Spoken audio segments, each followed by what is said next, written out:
नमस्ते everyone, my self है सर्वेश कुमार तिवारी। शोथ व्याधि आज हम इस प्रेजेंटेशन में इस वीडियो में देखने वाले हैं। आयुर्वेद में शोथ का वर्णन कहाँ कहाँ पर आया हुआ है। चरक संहिता सूत्र 18 के श्लोकों में और चिकित्सा स्थान के 12वें अध्याय में।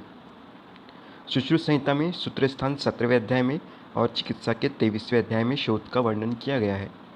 अष्टांग हृदय अष्टांग संग्रह में निदान स्थान 13वां अध्याय और माधव निदान में 36 अध्याय में शोथ का वर्णन आया है।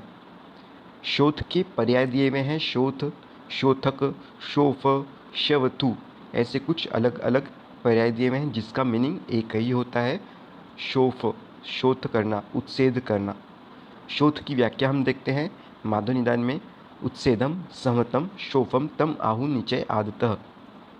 बाहर की त्वचा और मांस के आश्रय में जो संचित दोष और दुष्यों के कारण उत्पन्न हुए संहत यानी सैचुरेटेड स्वरूप के जो उत्सेद को शोथ कहते हैं।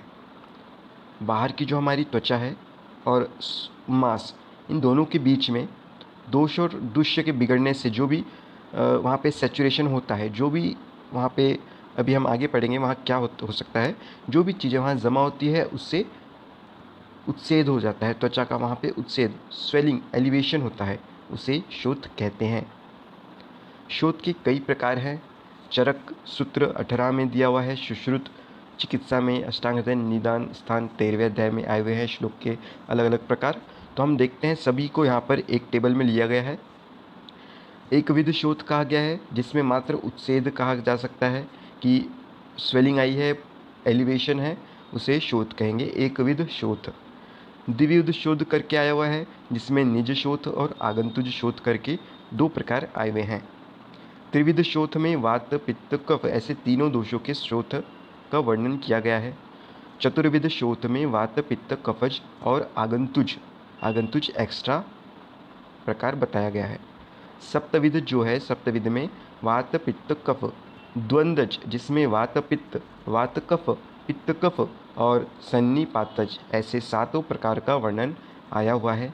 अष्टविध शोथ में सप्तविध शोथ प्लस आगंतुज शोथ इसका वर्णन किया गया है। और नवविध शोथ में ये जो आठों विध अष्टविध शोथ बताए हैं उसके साथ साथ एक विशद शोथ भी बताया गया है। विधि भेद से अगर शोथ के प्रकार देखेंगे तो अष्टांग हृदय निदान स्थान 13वें अध्याय में इसके 3 प्रकार बताए हैं, पृथु, उन्नत और ग्रथित। इन सभी के बारे में हम आगे अब पढ़ेंगे। यहाँ पर श्लोक दिए हुए हैं पूरे अलग अलग संहिताओं से, तो हम इसे न देखते हुए आगे बढ़ते हैं। टेबल फॉर्मेट में हम देखेंगे। निज शोथ के जो हेतु दिए हुए हैं, निज और आगंतुज शोथ हमने देखे थे। तो आगंतुज शोथ मतलब होता है बाहरी किसी कारण की वजह से, किसी आघात की वजह से जो शोथ होता है वो बाहरी होता है। और निज शोथ जो होता है वो हमारे शरीर के अंदर ही कोई कारण उससे बढ़ता है और हमारे अंदर शरीर के अंदर कोई घटनाक्रम होती है, संप्राप्ति घटित होती है और शोथ की उत्पत्ति होती है। तो हम निज शोथ के जो हेतु है वो देखते हैं। हमने जो श्लोक पिछले स्लाइड में देखा उसे हमने 3 कॉलम में डिवाइड कर दिया है। एक आहार हेतु, विहार हेतु और रोग के लक्षण, ऐसा करके अलग अलग हमने टेबल बना दिया है। हम आहार हेतु देखते हैं पहले। अम्ल व लवण रस प्रधान अति सेवन। अम्ल और लवण रस के जो आहार है, जैसे आजकल देखते मिलता है अचार या लवण रस के, कोई भी अचार में लवण रस होता है। अम्ल में हम जो पानी पूरी खाते हैं उसमें इमली की चटनी, या फिर बाहर कोई भी खाद्य पदार्थ है उसमें जो चटनियाँ मिलती है अम्ल रस प्रधान होती है। या फिर ऐसा भी हो सकता है कि हम कोई दवा ले रहे हैं बहुत समय से, आसव या अरिष्ट, उसमें अम्ल रस प्रधान होता है, उसके साइड इफ़ेक्ट से भी शोथ हो सकता है। उसके बाद गुरु, तीक्ष्ण, उष्ण पदार्थों का अति सेवन। कोई चीज़ गुरु अर्थात कोई चीज़ खाने में बहुत भारी पड़ रही है, यानी देर से पचन हो रहा है, जैसे चीज़, पनीर, बर्गर और जो भी फास्ट फूड्स है वो पचने में बहुत भारी होते हैं, बहुत ही देर से पचते हैं। हाँ, अगर आप सिर्फ चीज़ पनीर खा रहे हो उसके देर से पचता है और उसके बाद आप कोई खाना नहीं खा रहे हो तो वो आपके लिए ठीक है, आप शरीर आपका पचा देगा। लेकिन आप वही चीज़ फास्ट फूड खा रहे हो और साथ में कुछ और जाके घर में फिर खाना खा रहे हो तो आपको उससे तकलीफ़ उत्पन्न हो जाएंगी, आपके दोष बिगड़ जाएंगे। तीक्ष्ण गुण से या उष्ण पदार्थों का अति सेवन हो गया। जैसे तीक्ष्ण गुण कैसे, तीक्ष्ण गुण का कोई एग्जाम्पल?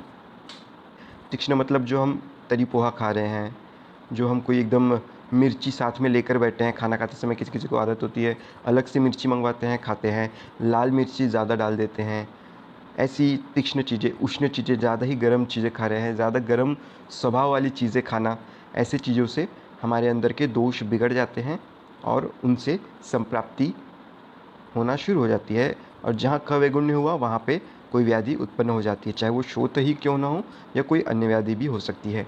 क्षार द्रव्य हो गए, पिष्ट में पदार्थों का अति मात्रा में सेवन हो गया, इनकी वजह से भी शोथ हो सकता है। क्षार द्रव्य में जैसे सोडा वगैरह ज़्यादा हो गया है, ब्रेड पाव हो गया है, उसमें भी सोडा रहता है, बेकिंग सोडा का जो भी यूज़ करते हैं हम, उसकी क्वांटिटी हमारे शरीर में जाती है, उससे स्वेलिंग आती है। तो हम शोथ का कोई पेशेंट आता है तो उसे हमें बेकिंग सोडा वाली चीज़ें भी अवॉइड करने के लिए कहना पड़ता है।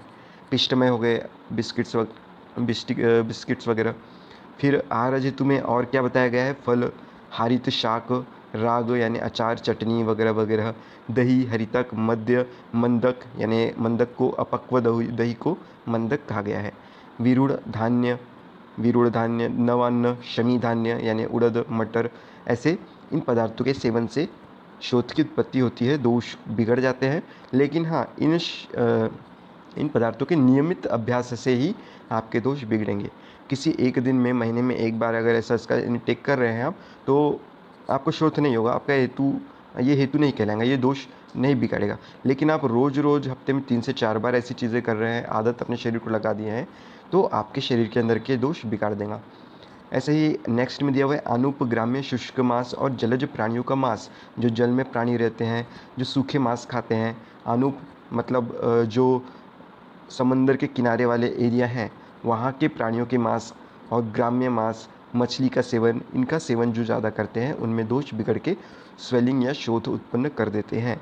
मृत्तिका सेवन और श्रुतिका द्वारा मिथ्या आहार, कोई मिट्टी वगैरह, कोई इन्फेक्शियस चीज़ें खा रहा है, मिट्टी, या यहाँ वहाँ की कोई बच्चे लोग मिट्टी खा रहे हैं, या फिर जो सूतिका रहती है, पोस्टनेटल पेशेंट हैं, तो उनको जो पथ्य बताए गए हैं डॉक्टर से, वो उसे पालन न करते हुए उसको अवॉइड कर रहे हैं और अनाप शनाप चीज़ें कर रहे हैं, तो उस समय उनके दोष बहुत जल्दी बिगड़ के उनमें स्वेलिंग या शोथ उत्पन्न कर देते हैं। तो ये थे आहारज हेतु। उसके बाद है विहारज हेतु। विहारज हेतु में ऐसे हेतु आएंगे जो उनके डेली रूटीन्स बिगाड़ते हैं, डेली रूटीन में जो है लाइफस्टाइल जो है, ऐसे जो हेतु है वो विहारज हेतु में आते हैं। पंचकर्म उपचार विधिवत न करना। पंचकर्म उपचार यानी जो हमारे शास्त्र में लिखा है अति योग, अयोग, मिथ्या योग। कोई भी पंचकर्म है उसके पहले पूर्व कर्म होता है, उसके लिए तैयारी की जाती है, दीपन पाचन जो भी बाकायदा की जाता है, उसके लिए पेशेंट को तैयार किया जाता है और एक मात्रावत उसका सम्यक योग दिया गया है। उसके अगर अनुसार पंचकर्म नहीं किया गया तो दोष बिगड़ते हैं, और जो दोष बिगड़े हैं उनके अनुसार वह शोथ व्याधि उत्पन्न करता है। पंचकर्म अगर विधिवत कर दिए हैं लेकिन उसके बाद जो संसर्जन क्रम है उसका अगर पालन नहीं करते हैं, संसर्जन क्रम का विधिवत पालन नहीं करते हैं, तो दोष बिगड़ जाते हैं। क्यों? पंचकर्म के बाद शरीर में जो कमजोरी आ जाती है, शरीर के दोषों में थोड़ी हलचल हो जाती है। उस समय अगर रोगी कुछ भी थोड़ा भी कुछ गलत खान पान करता है, गलत व्यवहार या ठंडी हवा में जाना या जो भी डॉक्टर द्वारा परहेज बताया गया उसका सेवन नहीं करता है, तो उसके अंदर दोष यथाशीघ्र जल्द ही बिगड़ना शुरू हो जाते हैं, क्योंकि इसके अंदर की इम्यूनिटी थोड़ी कम हो गई होती है, उसका शरीर थक चुका होता है। तो ऐसे समय में संसर्जन क्रम का पालन करना पड़ता है। सतत व्याधि ग्रस्त रहना, हमेशा कोई बीमार रहता है, विसर्प, पांडु या अन्य रोगों की असमयक चिकित्सा अगर की गई तो शोथ व्याधि उत्पन्न होती है। अधिक उपवास, दीवा स्वाप, रात्रि जागरण, अजीर्ण अवस्था में श्रम अति करना, मैथुन कर्म करना, अति संक्रमण, शीघ्र यानायान से क्षोभ यानी उससे थका हारा, शीघ्र यानायान बहुत ही जल्दीबाजी में सवारी करना या बहुत लंबी सफ़र से आना, इन सब चीज़ों से जो थका हारा है उन चीज़ों में उनमें शोथ उत्पन्न होता है।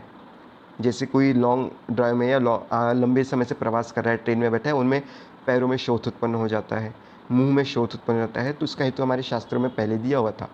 वेग विधारण, ये हेतु हम पूछते नहीं हैं लेकिन काफ़ी देखने को मिलता है। सर्दी, सर्दी का वेग निर्धारण कैसे किया जाता है? इसका मतलब ये नहीं कि उल्टी आ रही है हमने रोक लिए तो सर्दी का वेग निर्धारण। आजकल हम जाने अनजाने में भी सर्दी का वेग निर्धारण करते हैं हाइपर एसिडिटी की दवा लेके। उस समय अम्ल पित्त रहता है, हम एंटासिड्स ले लेते हैं, वह भी एक प्रकार से सर्दी का वेग धारण करना है। शवतु छींक आ रही है, नाक दबा के हमने छींक को रोक लिए। उद्गार डकारें आ रही हैं, दबा के रोक लिए। शुक्र वेग वात का अपान वायु को गति है, कहीं मीटिंग में बैठे हैं और गैस वगैरह का प्रॉब्लम है तो उसे दबा लेना। और पुरुष है, संडास की तकलीफ़ है, उसे लैट्रिन लग रही है लेकिन काफ़ी समय तक रोक रहा है। ऐसे जो वेग है इनको रोकने से अगर आप बार बार ऐसे हेतु को सेवन करोगे, ऐसे हेतुओं को करोगे तो आपके अंदर के दोष बिगड़ के वहाँ पे व्याधि उत्पन्न कर देते हैं। और सूतिका द्वारा मिथ्या विहार हमने देखे थे, सूतिका मिथ्या आहार करना। और जो पोस्टनेटल है अगर वो विहार करते हैं, हवा में ज़्यादा घूमते हैं, कुछ भी बाहर ज़्यादा चलना, लंबा प्रवास करना, उपवास कर रहे हैं उस समय, तो ऐसे समय उनके दोष जल्दी बिगड़ते हैं और बहुत ही जल्दी उनके मुंह पे स्वेलिंग आ जाएगी, आंखों के नीचे, पैरों में शोथ उत्पन्न हो जाता है। तो ये हो गए आहारज और विहार हेतु शोथ व्याधि के। रोग के लक्षण के रूप में शोथ व्याधि किन किन व्याधियों में बताई गई है? तो कास व्याधि में, श्वास व्याधि में, शोष व्याधि में शोथ लक्षण हमें देखने को मिलता है। किसी को ज़्यादा समय तक कास है या श्वास दम फूलना है, श्वास लेने में तकलीफ़ होती है, राज्यक्षमा राज्यक्षमा टाइप की बीमारी हो गई है, तो ऐसे में हमें शोथ व्याधि उत्पन्न होती हुई दिखती है। भगंदर, अर्श, अतिसार, अल्सक, विसूचिका ये सभी अन्न व स्रोतस की व्याधियाँ हैं, डाइजेशन रिलेटेड प्रॉब्लम्स है।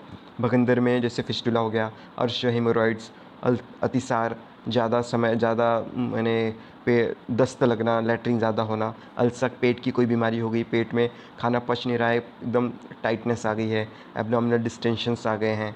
और विसूचिका उल्टी और दस्त एक साथ बार बार लगती हैं, तो ऐसे समय में शरीर में शोथ ये लक्षण के रूप में उत्पन्न होता है। ज्वर व्याधि में, कुष्ठ, किसी स्किन डिजीज़ में, सेलुलाइटिस जैसी व्याधि हो गई तो इसमें शोथ उत्पन्न होता है, एकांग शोथ होता है। पीड़िका हो गया, उसमें शोथ उत्पन्न होता है। उदर में, एब्डोमिनल रीजन में शोथ उत्पन्न हो जाता है। सर्दी रोग में, सर्दी अगर वोमिटिंग ज़्यादा आ रही है तो चेहरे पर सूजन आ जाती है। रक्त प्रदर ब्लीडिंग ज़्यादा हो गई, रक्तक्षय हो जाता है, जिसकी वजह से शोथ उत्पन्न हो जाता है। गर्भ पीड़ा, अगर किसी ने एबॉर्शन करवाया हो या गर्भस्राव एबॉर्शन हो गया हो या फिर गर्भपात हो गया हो, गर्भिणी विषमयता मतलब गर्भिणी कुछ गलत खान पान कर रही हो, कुछ बाहर जाके आई हो, तो ऐसे समय में शोथ का लक्षण उत्पन्न होता है। शोथ एज अ लक्षण उत्पत्ति होती है, यानी यह किसी व्याधि के परतंत्र स्वरूप में उत्पन्न होता है। उसके बाद शोथ की संप्राप्ति देखेंगे। ये हेतु हमने पढ़े, उसका अगर लगातार सेवन करता है रोगी, रोज वही हेतुओं का बार बार अभ्यास हो रहा है, तो उसके हेतु सेवन से वात का प्रकोपित होना, वात व्याधि प्रकोपित होता है। और यह वात व्याधि प्रकोपित कफ, पित्त और रक्त का बाह्य सिरा में अवरोध और फिर से उपस्तंभित वात प्रकोप, ये जो वात व्याधि प्रकोप होता है, इससे कफ और पित्त और रक्त का बाहरी शिरा जो होती है, जो हमारी सुपरफिशियल वेन्स होती है, वहाँ पर अवरोध कर देता है इन दोषों का। और वहाँ जो उपस्तंभित वात है, उपस्तंभित मतलब अवरोधजन्य वात प्रकोप होना, इससे क्या होता है, अवरोधजन्य वात प्रकोप होता है। मार्ग अवरोध होकर वहाँ वात का सम्यक अनुलोमन, सम्यक गमन अपने मार्ग से नहीं होता है, वहाँ अवरोध उत्पन्न होता है। और अवरोध होकर फिर बाह्य शिराओं से जो उदक धातु का बहिर्गमन होता है, जो हमारी बाहरी जो मार्ग होता है उदक धातु, मतलब जो फ्लूइड हमारा जाना होता है बाहर से, वो बाहर की तरफ न जाते वहीं पे संचित होता है। और दोष और दुष्य से त्वचा और मांस के बीच में स्वेलिंग होना शुरू हो जाती है। त्वचा और मांस के बीच में जो दुष्य उदक धातु है, जल धातु, आप धातु, वह संचित होना शुरू होती है और वहाँ शोथ उत्पन्न कर देती है। इससे शोथ व्याधि की उत्पत्ति होती है। तो यह थी शोथ व्याधि की सामान्य संप्राप्ति। इसकी विकल्प संप्राप्ति हम देखेंगे तो इसमें दोष का जो इन्वॉल्वमेंट है, उसमें वात दोष में व्यान वायु का इन्वॉल्वमेंट है, क्योंकि जो पूरे पेरिफेरल रीजन में होते हैं उसमें व्यान वायु का रोल होता है। यहाँ वहाँ जो बिगड़ता है, यानी फ्लूइड या जो उदक धातु है उसका संचरण बिगड़ रहा है, तो वो व्यान वायु का कार्य होता है। इसका मतलब होता है व्यान वायु का कार्य बिगड़ गया। भ्राजक पित्त का भी यहाँ पर रोल होता है, और क्लेदक कफ का, यानी आमाशय का दोष मंद पड़ जाता है, पाचन ठीक से नहीं होता है, तो क्लेदक कफ का रोल आएगा। पित्त में भ्राजक पित्त का और व्यान वायु का काम आएगा। दुष्य में रस और उदक धातु मुख्य रूप से दूषित होते हैं। अग्नि, जठराग्नि मंद हो जाती है। इसमें जठराग्नि मंद होती है, इसलिए अवरोध उत्पन्न होना शुरू हो जाते हैं। दुष्ट स्रोतस में उदक वह स्रोतस जो फ्लूइड या उदक धातु को आवागमन या उसका मार्ग जो है वह अवरोध हो जाता है, जिसका वहाँ पे संचित होना शुरू हो जाता है। खवैगुण्य, त्वचा में अगर खवैगुण्य होता है, ये हेतु सेवन करने के बाद अगर त्वचा में खवैगुण्य होता है यानी वहाँ पे स्थान की दुष्टि होती है तो शोथ उत्पन्न हो जाता है। उद्भव स्थान अगर देखेंगे शोथ का तो आमाशय से शोथ की उत्पत्ति होती है। अगर किसी को शोथ है तो हमें आमाशय की भी ट्रीटमेंट करनी पड़ती है। उसका आमाशय यानी जठराग्नि जो मंद है उसकी ट्रीटमेंट करनी पड़ती है। अधिष्ठान इसका त्वचा है, त्वचा में जाकर संचित होता है और वहाँ से शोथ उत्पन्न होता है, इसलिए अधिष्ठान त्वचा है। स्रोतोदृष्टि में जो प्रकार आया है वह संग और विमार्ग गमन। ये जो कफ पित्त है वो संग होकर वहीं पर अवरोध उत्पन्न होता है और वायु का विमार्ग गमन यानी अपने रास्ते से अलग वो रास्ता चुन लेता है। संचरण स्थान रसवाहिनी दशधमनियों द्वारा पूरे शरीर में उसका संचरण होता है जो कि हृदय से निकलती है। रोग मार्ग देखेंगे तो बाह्य, अभ्यंतर और मध्य मार्ग करके ऐसे रोग मार्ग होते हैं और इसमें बाह्य मार्ग, यह व्याधि जो है वो बाह्य मार्ग की व्याधि है। व्यक्ति इसकी जो है व्यक्त अर्थात ये इसका जो हमें व्यक्त होते हुए दिखता है, इसके अंदर जो घटनाएं घट रही वो हमें नहीं दिखता कब है, जब स्वेलिंग हो जाती है शरीर में, जब शोथ हो जाता है तो उससे ये जो अवस्था है वो व्यक्त अवस्था है, तो इसे हम शोथ कहते हैं। इसके फिर भेद होते हैं, अगर उस समय भी हमने व्याधि को ट्रीट नहीं किए तो अलग अलग भेदों में वो डिवाइड होते हैं। जैसे एक दोषज के 3 वात पित्त कफ सन्निपातज या आगंतुज, ऐसे अलग अलग भेद में वो डिवाइड हो जाते हैं। स्वभाव ये चिरकारी व्याधि है, एक्यूट यानी चिरकारी मतलब लंबे समय से इसकी संप्राप्ति घटती है, लंबे समय तक हेतु सेवन किए तो शोथ होना शुरू हो जाता है। साध्यता की दृष्टि से देखें तो जो नया रहता है शोथ, एक दोषज रहता है तो वो साध्य हो जाता है कि किसी एक दोष से वो थोड़ा सा कुछ खाए पिए एक आध दिन उससे शोथ हो गया तो वह तुरंत ठीक हो सकता है। लेकिन मर्म दुष्टिजन्य जो हमारे मर्म बताए हैं वहाँ पर कोई आघात हो गया, उसकी वजह से शोथ उत्पन्न हो गया, या किसी व्याधि की उपद्रव स्वरूप जीर्ण व्याधि है, काफ़ी समय से दवा ले रहे हैं, उसके बाद उसमें शोथ उत्पन्न हो गया, तो ऐसे समय में वह शोथ असाध्य माना जाता है, ठीक न होने लायक होता है। शोथ का स्थान अगर देखेंगे तो प्रकोपित दोषों का स्थान और शोथ की उत्पत्ति का स्थान हमारे शास्त्र में बताया गया है। अगर प्रकोपित दोष उर स्थान में, चेस्ट रीजन में अगर दोष प्रकोपित हो रहे हैं तो जो शोथ है वो कहाँ उत्पन्न होते हैं, शरीर के ऊपरी भाग में, ऊर्ध्व भाग में। अगर दोष मध्य में शरीर के प्रकोपित हो रहे हैं तो शरीर के मध्य भाग में शोथ उत्पन्न करेंगे। और बस्ती जो हमारा नाभि के नीचे का एरिया है वहाँ पर अगर दोष प्रकोपित हुए हैं तो शरीर के अधोभाग में हमें स्वेलिंग देखने को मिलती है। सर्वांग शोथ किस में देखने को मिलेगा, जिसमें पूरे शरीर में दोष प्रकोपित हो गया है। शोथ के पूर्वरूप हमारे शास्त्र में कहे गए हैं कि ऐसे ऐसे लक्षण अगर दिखते हैं तो समझ लीजिए आपको आगे शोथ की व्याधि उत्पन्न होने वाली है। कैसे, उष्मा तथा स्याद दवथु शिराणामायम इत्येव च पूर्वरूपम। दवथु अर्थात नेत्र आदि अवयव में तीव्र उष्मा अनुभव करना। नेत्र जो ऊर्ध्वजत्रुगत अवयव है वहाँ पर ज़्यादा हीट, ऐसा थोड़ा गर्म या ज्वर जैसा होने लगना। सिराओं में खिंचाव उत्पन्न होना, वहाँ फ्लूइड ज़्यादा हो जाता है सिराओं के अंदर तो उसमें टेंशन, उसका वह जो वेसल के वॉल का टेंशन बढ़ जाता है तो उसमें सिराओं में खिंचाव उत्पन्न होता है। अंगों में भारीपन महसूस करना, लिक्विड फ्लूइड बढ़ रहा है तो वेट हमें ऐसा भारी भारीपन शरीर में लगना शुरू हो जाता है। तो ये शोथ के पूर्व रूप दिए हुए हैं कि इसके पहले अगर ऐसे लक्षण आपको एहसास होते हैं तो ये शोथ के पूर्व रूप हैं। शोथ के सामान्य लक्षण दिए हुए हैं, सगौरव, शरीर में हैवीनेस लगना, शोथ हो गया है, आपके शरीर में फ्लूइड मात्रा बढ़ रही है तो आपको भारीपन लगेगा। इंस्टेबिलिटी, अनवस्थितम, कुछ जी मचलाहट जैसा लगना, यहाँ वहाँ थोड़ा शरीर में क्या कहेंगे उसे, अनस्टेबल ऐसा कुछ फील होना। उत्सेद, स्वेलिंग दिखती है। उष्म, टेम्परेचर आपका उस एरिया में अगर एकांक शोथ है तो उस अंग में शोथ बढ़ जाता है, उस अंग में उष्मा बढ़ जाती है। सिरा तनुत्वम, थिनिंग ऑफ वेसल्स, तनाव बढ़ता है, टेंशन बढ़ता है तो जो वेसल्स के वॉल हैं उसकी जो थिकनेस है वो कम होती जाती है। लोमहर्ष, हॉरिपिलेशन, रोंगटे खड़े हो जाते हैं।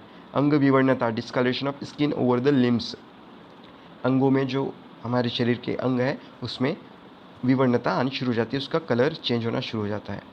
तो अलग अलग टाइप्स के अलग अलग लक्षण देखेंगे हमें।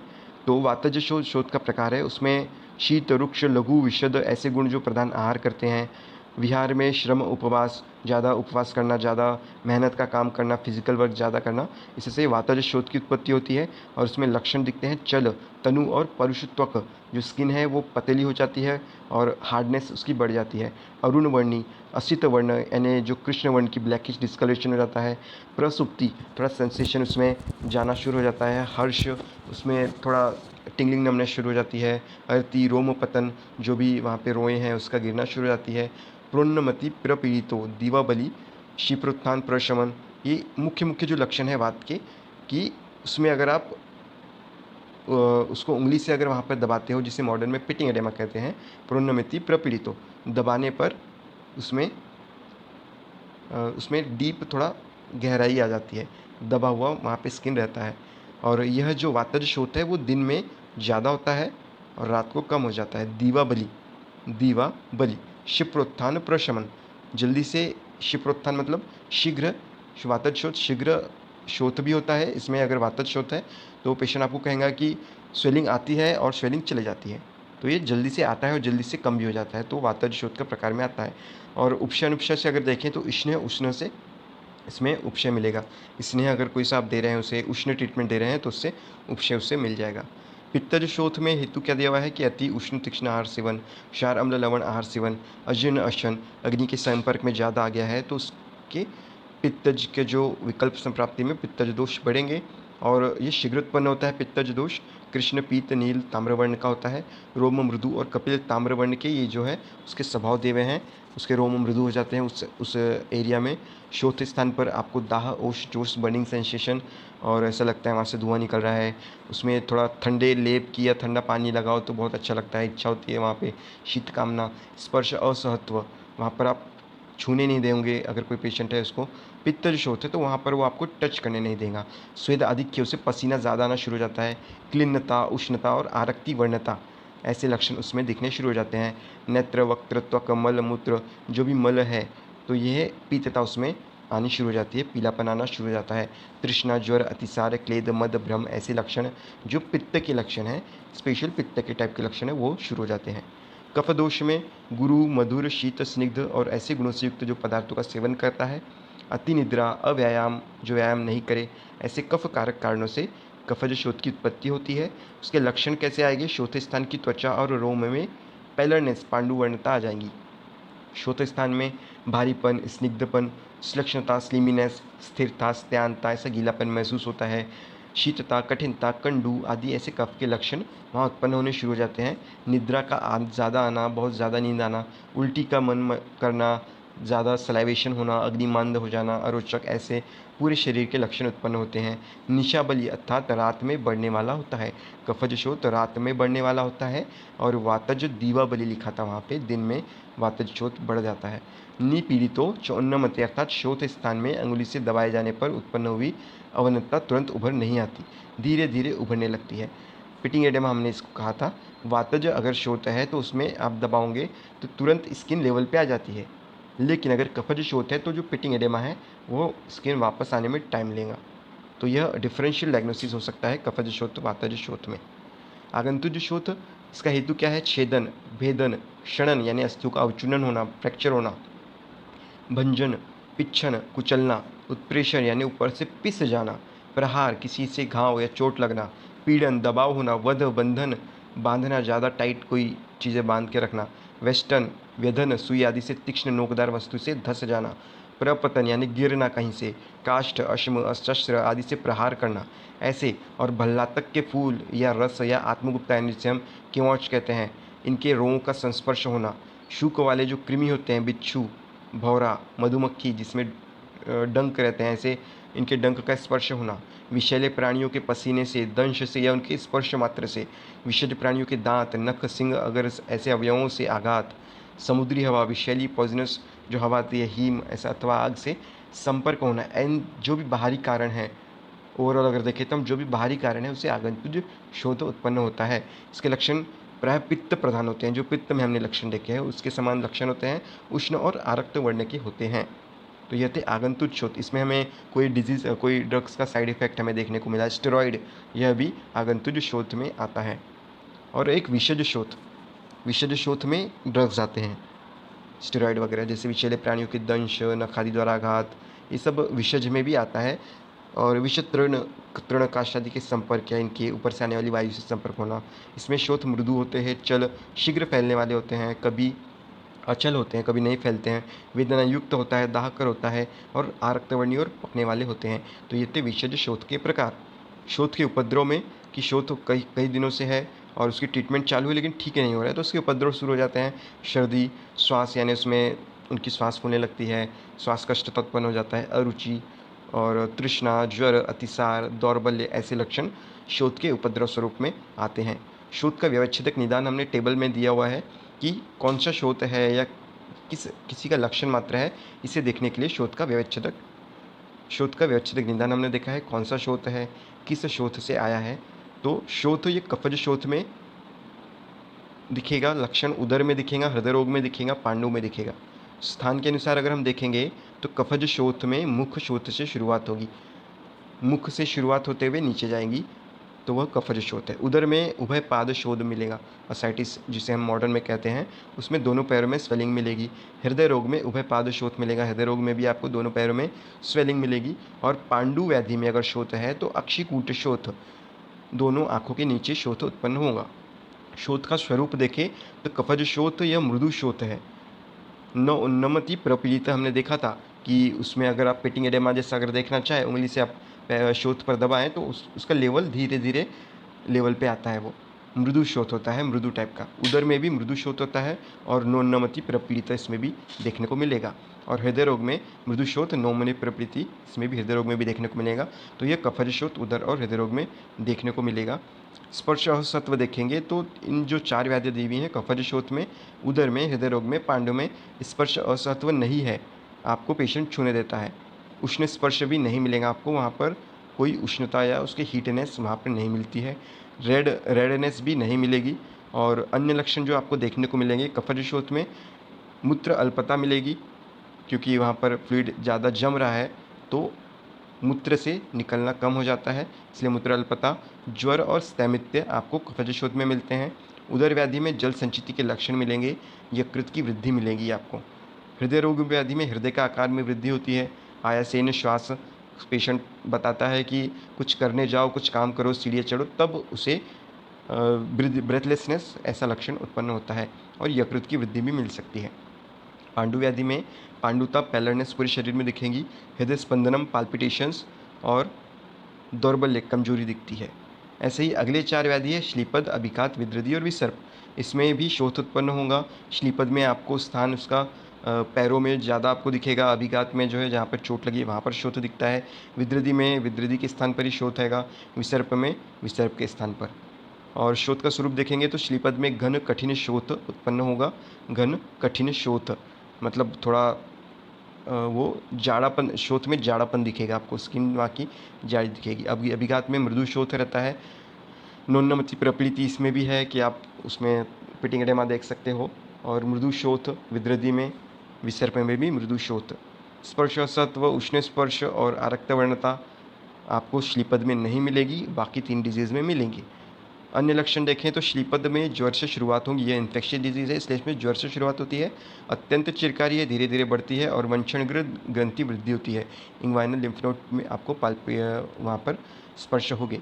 अभिघात में ज्वर होगा उसे, और अभिघात का इतिहास पेशेंट बताएगा।